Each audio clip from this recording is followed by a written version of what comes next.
Good morning વિદ્યાર્થી મિત્રો, ધોરણ 5 ની અંદર આજે નવા વિડિયોની અંદર આપણે ફરી એકવાર મળી રહ્યા છીએ. તો આજના વિડિયોની અંદર આપ સૌનું હાર્દિક સ્વાગત છે. વિદ્યાર્થી મિત્રો, આજે આપણે એક નવો ટોપિક એટલે કે નવા પાઠ તરફ જઈ રહ્યા છીએ.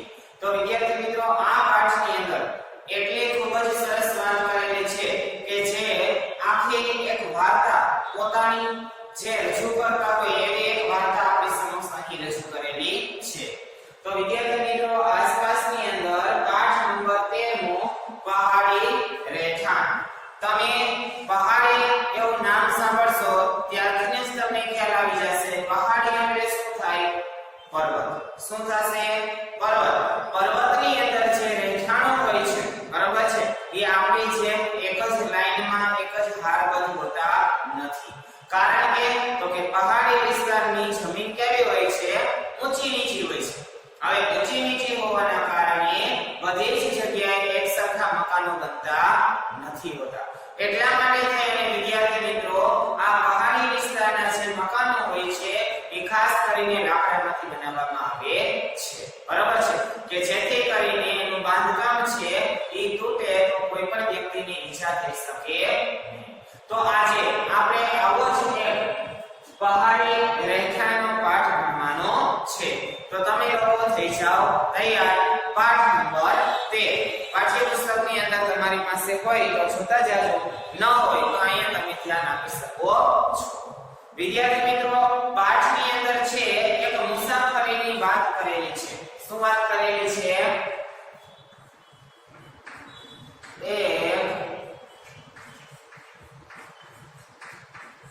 મુસાફરીની વાત. એક મુસાફરીની વાત કરેલી છે અને મુસાફરીની વાત કરનાર કોણ છે? તો કે ગૌરવ જાની. કોણ છે? ગૌરવ જાની. જોઈએ વિદ્યાર્થી મિત્રો, હું છું ગૌરવ જાની અને આ છે લોનર. જો વિદ્યાર્થી મિત્રો, શું કહે છે કે હું છું ગૌરવ જાની અને આ છે લોનર. હવે વિદ્યાર્થી મિત્રો, આપણને એમ થાય કે લોનર એટલે શું? બરાબર છે, લોનર. આ લોનર શબ્દ છે વિદ્યાર્થી મિત્રો અંગ્રેજી શબ્દ છે, બરાબર છે. તો મારી મોટરસાઇકલ અને મારી મિત્ર. અંગ્રેજીમાં લોનરનો અર્થ થાય છે એકલો રહેવા વાળો. જો આ લોનરનો અર્થ શું થાય છે? એકલો રહેવા વાળો. જે એકલો રહેતો હોય એને કહેવાય લોનર. પણ આ ગૌરવ જાનીની એક મોટરસાઇકલ હતી. મોટરસાઇકલ એટલે બુલેટ, બરાબર છે, જે તમને ચિત્રમાં બતાવેલું છે. તો આ મોટરસાઇકલનું એને નામ શું પાડ્યું હતું? લોનર. અને લોનરનો અર્થ શું થાય છે? એકલો રહેવા વાળો. તો વિદ્યાર્થી મિત્રો, એ કહે છે કે એકલો રહેવા વાળો, પરંતુ મારી મોટરસાઇકલ એકલી નથી. શું કીધું? પરંતુ મારી મોટરસાઇકલ એકલી નથી. હું દરરોજ તેની સાથે જ રહું છું અને હું દરરોજ તેની સાથે રહું છું. કારણ કે પોતે મુસાફરી કરે છે એટલા માટે તો એની સાથે જ રહેવાનો છે.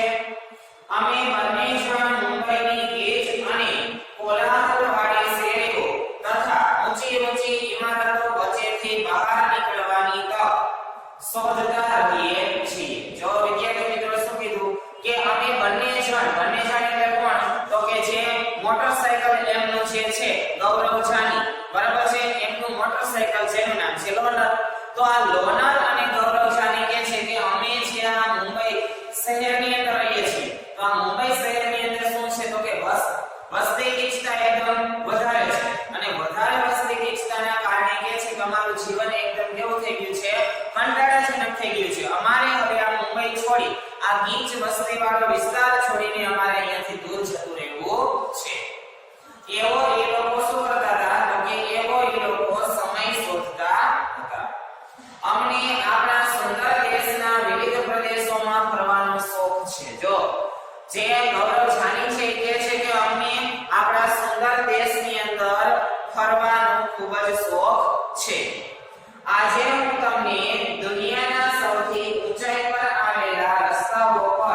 મેં કરેલી મોટરસાયકલ એટલે કે યાત્રાની એક અદ્ભુત વાર્તા સંભળાવીશ. જો વિદ્યાર્થી મિત્રો ગૌરવશાલી શું કહે છે કે આજે હું એવી જ એક મારા મોટરસાયકલ ઉપર બેસીને એકદમ પહાડી વિસ્તારના જે રસ્તે અમે બંને ગયેલા હતા એક યાત્રા કરી હતી. આ યાત્રા જે અદ્ભુત હતી આવી અદ્ભુત યાત્રાની હું તમને વાર્તા કહીશ. હવે વાત આવે છે મારી પૂર્વ તૈયારી. જો ગૌરવશાલી કહે છે કે મારી પૂર્વ તૈયારી શું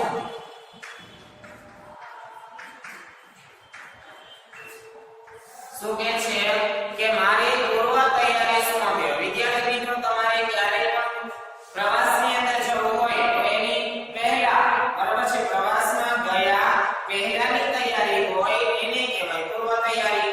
તો ગૌરવશાલી કહે છે કે મારી પૂર્વ તૈયારી શું હતી. તો જોઈએ કે મારી યાત્રા લગભગ 2 મહિનાની હતી. જો એની પૂર્વ તૈયારીની અંદર એની યાત્રા છે એ કેટલી હતી 2 મહિનાની. હવે વિચારો કે આપણે માત્ર ખાલી 2 જ દિવસ પ્રવાસમાં જવું હોય તો આપણે અઠવાડિયા સુધી બધું ભેગું કરતા હોય છે.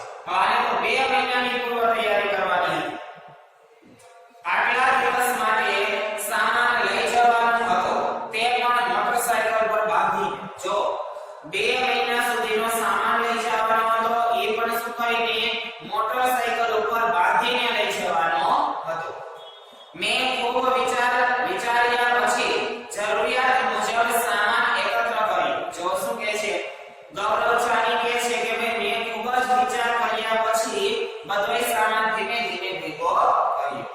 રહેવા માટે તંબુ, પાથરવા માટે પ્લાસ્ટિકની શેતરંજી, સુવાનો બિસ્તરો, ગરમ કપડાં અને લાંબા સમય સુધી ખરાબ ન થાય તેવી ખાવાની વસ્તુ.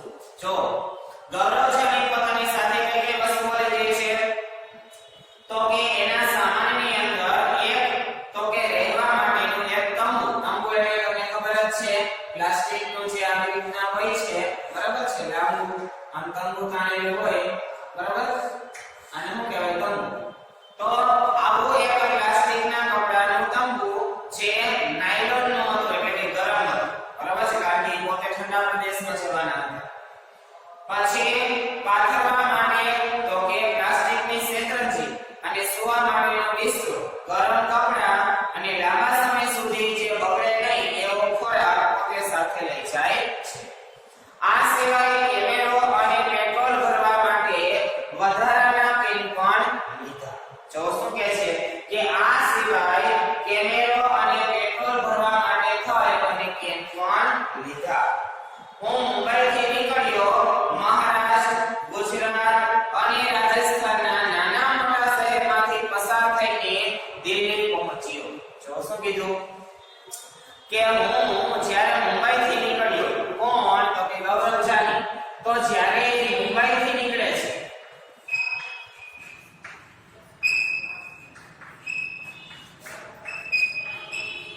મુંબઈથી નીકળે છે ત્યારે ક્યાં ક્યાં રાજ્ય આગળ આવે છે વિદ્યાર્થી મિત્રો યાદ રાખજો. મહારાષ્ટ્ર, ગુજરાત અને રાજસ્થાન.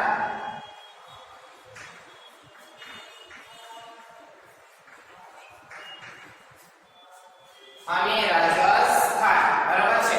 તો વિદ્યાર્થી મિત્રો આ ત્રણ રાજ્યો છે મુંબઈથી નીકળ્યા બાદ એને આડા આવે છે. નાના મોટા શહેરોમાંથી પસાર થઈને દિલ્હી પહોંચ્યો. આવી રીતના નાના મોટા શહેરોમાં થઈ અને પોતે છેલ્લે ક્યાં પહોંચે છે તો કે છેલ્લે પહોંચે છે દિલ્હી. ક્યાં પહોંચે છે દિલ્હી. બરાબર છે. મુંબઈથી દિલ્હી સુધી 1400 કિલોમીટર જેટલું અંતર કાપતા 3 દિવસ લાગ્યા. જો વિદ્યાર્થી મિત્રો ગૌરવશાલી કહે છે કે ભાઈ મારે મુંબઈથી બરાબર અહીંયાથી નીકળ્યો અને અહીંયા દિલ્હી સુધી પહોંચતા 1400 કિલોમીટરનું અંતર કાપ્યું. કેટલું 1400 અને એ પણ કેટલા દિવસમાં 3 દિવસમાં. કેટલા દિવસમાં 3 દિવસમાં પોતે 1400 કિલોમીટરનું અંતર કાપે છે. મને આશા હતી કે દિલ્હીમાં કંઈક નવું જોવા મળશે. જો વિદ્યાર્થી મિત્રો ગૌરવ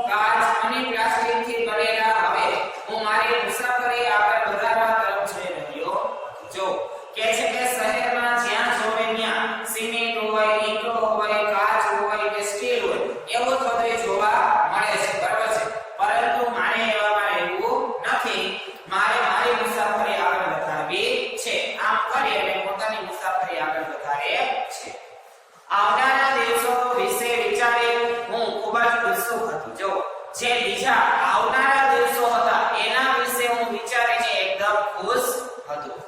મારા મનમાં કલ્પના હતી કે મને પણ લાકડામાંથી બનેલા ઘર, ઢાળવાળી છત અને બરફથી ઢંકાયેલા ઘર જોવા મળે. જો શું કે છે કે મને પણ એક ઉત્સાહ હતો, મનની અંદર એવી કલ્પના હતી કે મને પણ એક લાકડાના બનાવેલા ઘર છે, પછી ઢાળવાળી એકદમ છત છે અને બરફથી ઢંકાયેલા મકાન છે.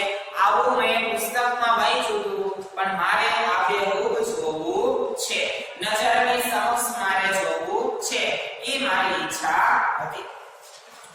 દિલ્હીથી ખૂટતો સામાન ભરી હું આગળ વધી. જો ગૌરવ જાણી છે કે જ્યારે હું દિલ્હી 3 દિવસે પહોંચ્યો તો જેટલો સામાન ખૂટી ગયો તો એટલો સામાન પાછો લાવી અને ત્યાંથી હું આગળ વધું છું. સતત 2 દિવસની મુસાફરી બાદ મનાલી પહોંચ્યો. જો પછી વળી પાછા દિલ્હીથી સતત ને સતત આગળ વધે છે. કેટલા દિવસ માટે? 2 દિવસ માટે. અને આ 2 દિવસ પછી પોતે ક્યાં પહોંચે છે? તો કે મનાલી. ક્યાં પહોંચે છે? મનાલી. 3 દિવસમાં 2 દિવસ એટલે કુલ 5 દિવસ થયા. 5 દિવસે પોતે મનાલી પહોંચે છે. ત્યાંના પહાડી પ્રદેશની શુદ્ધ હવાથી મારો થાક ઉતરી ગયો. જો મનાલી છે જમ્મુ કાશ્મીરનો વિસ્તારની અંદર આવી રહ્યો છે, તો એની અંદર શું કે છે તો કે ત્યાં માત્ર ખાલી પહાડી એકદમ ઢોળાવાળો વિસ્તાર અને એકદમ શુદ્ધ હવાથી મારો તો થાક જ ઉતરી ગયો. સાચું કહું તો મારી ખરી મુસાફરી હવે શરૂ થવાની હતી. જો શું કે છે કે આ સાચી મુસાફરી તો હવે જ શરૂ થવાની હતી. અત્યાર સુધી તો કઈ મારી મુસાફરી સાચી શરૂ થઈ નહોતી. જમ્મુ કાશ્મીર રાજ્યના કેટલાક મુશ્કેલ માર્ગો પરથી પસાર થઈને અમારે લદ્દાખમાં છેક લેહ સુધી જવાનું હતું. જો પોતે છે એ મનાલીમાંથી ક્યાં જાય છે? જમ્મુ કાશ્મીર. અને જમ્મુ કાશ્મીરમાંથી ક્યાં જાય છે? તો કે લદ્દાખ. અને લદ્દાખથી ક્યાં જશે? તો કે લેહ. આ છેલ્લે લેહ સુધી પોતાને જવું. શોધી કાઢો કે નકશામાં જોઈને કહો કે મુંબઈથી કાશ્મીર સુધી મુસાફરી કરતા કયા રાજ્યોમાંથી પસાર થવાય છે? જો વિદ્યાર્થી મિત્રો આપણે આગળ કીધું કે મુંબઈથી જ્યારે પોતે નીકળે છે તો કયા રાજ્યમાંથી પસાર થાય છે? તો કે એક મહારાષ્ટ્રમાંથી, એક ગુજરાતમાંથી, એક રાજસ્થાનમાંથી અને જમ્મુ કાશ્મીરમાંથી. આમ 4 રાજ્યમાંથી પોતે પસાર થાય છે. ગૌરવશાળી જ્યારે મુંબઈથી દિલ્હી ગયા ત્યારે ઘણા બધા રાજ્યોમાંથી પસાર થયા. આ બધા રાજ્યના પાટનગર એટલે કે રાજધાનીના નામ શોધો. તેના રસ્તાઓમાં શું કોઈ મોટું નગર છે કે કેમ તે શહેરનું નામ લખવાનું છે. આ પ્રવૃત્તિ વિદ્યાર્થી મિત્રો તમારી જાતે કરવાની રહેશે. મનાલી એક મેદાન પ્રદેશ છે કે પહાડી વિસ્તાર, તે કયા રાજ્યમાં આવેલું છે? જો શું કીધું કે મનાલી છે એક મેદાન પ્રદેશ છે, એ પહાડી વિસ્તાર છે, તો એ કયા રાજ્યમાં આવેલું છે? તો કે મનાલી છે એ પણ જમ્મુ કાશ્મીરની અંદર આવેલું છે. હવે વાત આવે છે મારું નવું ઘર. બરાબર છે, એટલે કે નવું ઘર વિશે વાત કરે છે કે હું અને મારી લોનર એટલે અહીં મોટરસાઇકલ. બરાબર છે, આ મોટરસાઇકલ છે એનું નામ શું હતું? લોનર. અને એ છે ગૌરવશાળી કે હું અને મારી લોનર દરરોજ આગળ વધતા હતા. મારે ફક્ત પેટ ભરીને જમવાનું જોઈતું અને રાત્રે ઠંડીથી બચવા માટે તંબુ.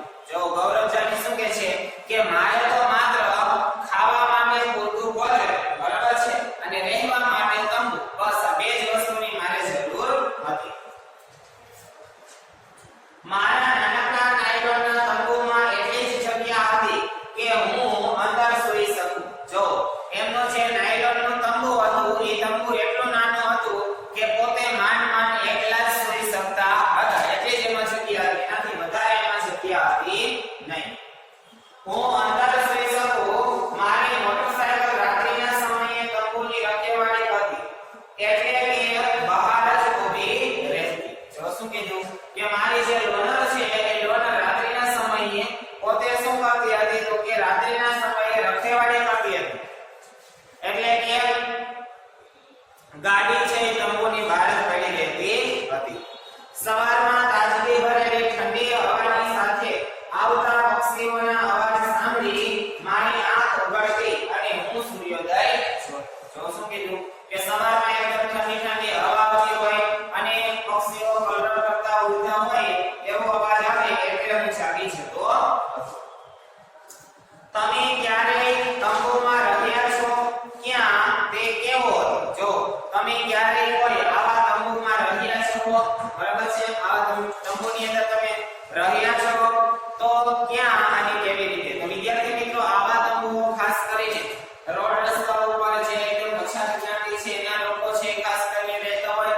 બીજું તમે રાજસ્થાનના રણ પ્રદેશમાં ગયા હોય તો ત્યાં આવા તંબુઓ જોવા મળે છે, કારણ કે ત્યાં એકદમ તીવ્ર ગતિથી પવન ફેંકાતો હોય છે, એના કારણે ત્યાં વધારે સમય મકાનો છે ટકી શકતા નથી. બીજું તો કે જમીનની અંદર પણ એકદમ વહેતી હોવાના કારણે પણ ત્યાંના મકાનો ટકી શકતા નથી, એટલા માટે લોકો આવા તંબુની અંદર પોતે રહેતા હોય છે. કલ્પના કરો તમારે નાનકડા તંબુમાં 2 દિવસ એકલા રહેવાનું હોય અને સાથે માત્ર 10 જ વસ્તુઓ લઈ જઈ શકાય તેવી 10 વસ્તુઓની યાદી બનાવો. જો શું કહે છે કે માત્ર તમારે ખાલી કદાચ 2 દિવસ આ તંબુમાં રહેવાનું હોય તો તમે એવી કઈ 10 વસ્તુ લઈ જશો કે તમે 2 દિવસ સુધી તંબુમાં રહી શકો? તમે કેટલા પ્રકારના જુદા જુદા ઘર જોયા છે? તમારા મિત્રોને તે વિશે કહો, ચિત્રમણ દોરો. જો શું કીધું કે તમારે કેટલા બધા અલગ અલગ ઘરના નમૂનાઓ તમે જોયા હશે, જેમ કે નળિયાવાળા છે, છતવાળા છે, 2-3 માળના છે, ઝૂંપડપટ્ટી છે, બરાબર છે. તો આ બધા જ આવા અલગ અલગ મકાનો છે આપણે જોયા હશે, એમાંથી કોઈ પણ એક ચિત્ર દોરવાનું રહેશે. હવે વાત આવે છે ઠંડુ રણ. છેલ્લે હું અને લોનર લેહ પહોંચ્યા. જો અંતે પોતે ક્યાંથી નીકળે છે તો કે મુંબઈથી નીકળે છે. મુંબઈથી જાય છે મહારાષ્ટ્ર, મહારાષ્ટ્રથી ગુજરાત, ગુજરાતથી રાજસ્થાન, રાજસ્થાનથી દિલ્હી, દિલ્હીથી મનાલી, મનાલીથી જમ્મુ કાશ્મીર, જમ્મુ કાશ્મીરથી લદ્દાખ અને લદ્દાખથી લેહ. આવી રીતના વિદ્યાર્થી મિત્રો પોતે પહોંચી જાય છે લેહ સુધી. પહેલી જ વખત મેં ઊંચો સૂકો અને સપાટ વિસ્તાર જેને ઠંડુ રણ કહેવાય છે તે જોયું. જો શું કે છે ગૌરવ જાની કે હું જ્યારે લેહ પ્રદેશની અંદર પહોંચ્યો ત્યારે એકદમ ઊંચો અને સૂકો સપાટ વિસ્તાર જોયો અને ઠંડુ રણ કહેવાય છે. લદ્દાખમાં ખૂબ જ ઓછો વરસાદ પડે છે. અહીં ઊંચા બરફથી છવાયેલા પર્વતો અને ઠંડા સપાટ મેદાનો છે. જો શું કીધું વિદ્યાર્થી મિત્રો કે ત્યાંની બરફનો સૌથી વધારે ત્યાં વરસે છે, એના કારણે શું થાય છે તો કે લદ્દાખની અંદર વરસાદ ઓછો પડે છે, પણ અહીંયા બરફથી છવાયેલા મોટા મોટા પર્વતો સૌથી વધારે જોવા મળે છે.